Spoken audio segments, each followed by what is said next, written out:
Hey everyone, and welcome.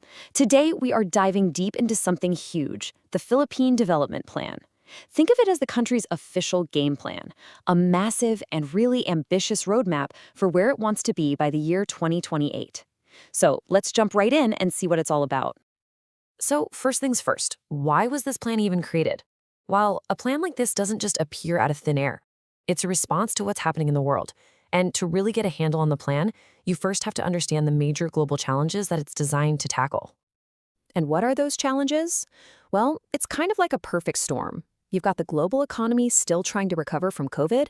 You have geopolitical tensions that are messing with everything from supply chains to prices.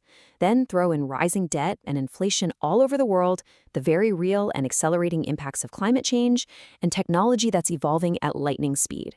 It's a really tough environment, and that's the backdrop for this whole plan.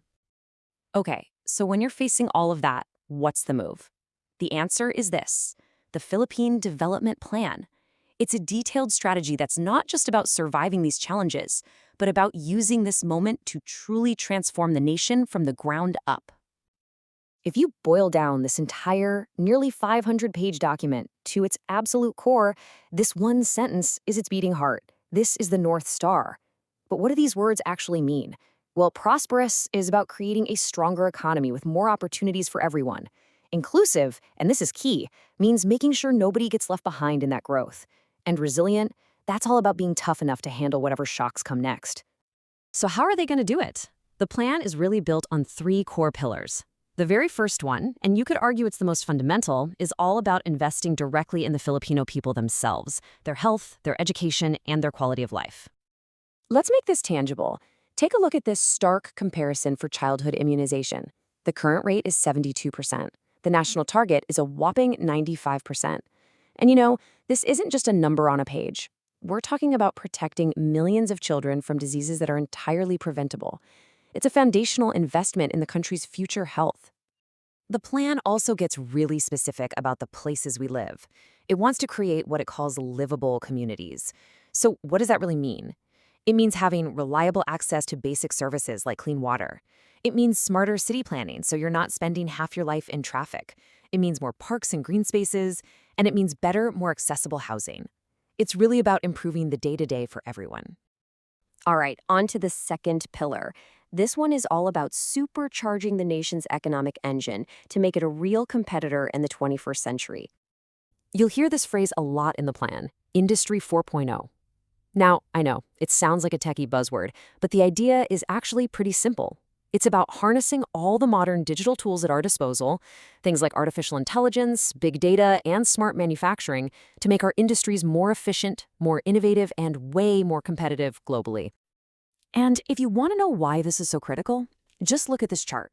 It shows the country's export numbers compared to some of its neighbors back in 2021. That gap you see? Well, that's exactly what this part of the plan is designed to close.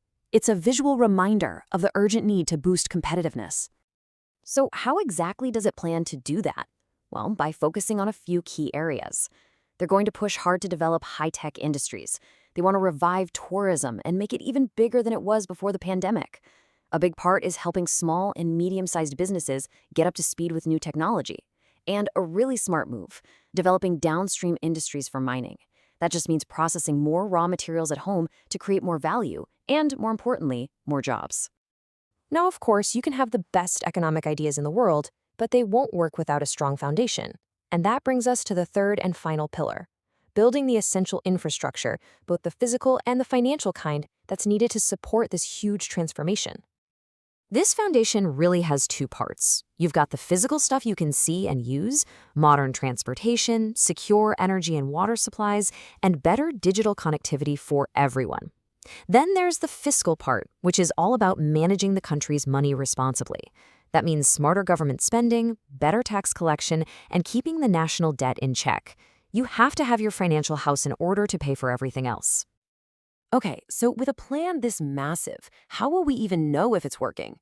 Well, the plan actually comes with its own report card, a clear scorecard with very specific, measurable targets for 2028. First up, a massive social target, cutting the poverty rate from over 18% all the way down to just 9%. We're talking about cutting poverty in half. Next, a huge economic milestone, The goal is to boost the gross national income per person into this range. Hitting this number would officially graduate the Philippines to the status of an upper middle income country, a major step up on the world stage. Now here's one for everyone's wallet. The goal is to keep inflation, that's the rate that prices go up, tamed and stable, inside this 2 to 4% range. This is all about protecting your purchasing power. And finally, on the financial health side of things, the target is to bring the national debt down to 51.1% of the size of the economy. This shows a real commitment to long-term fiscal discipline. So there you have it. That's the Philippine Development Plan in a nutshell. It is, without a doubt, a truly ambitious roadmap. The vision is crystal clear, the goals are set. But, as with any grand plan, the billion-dollar question always comes down to one thing: will the execution match the vision? The journey to 2028 has officially begun. Hey, if you enjoyed this breakdown and found it useful, do us a huge favor and hit that like button and subscribe to the channel. Thanks for watching.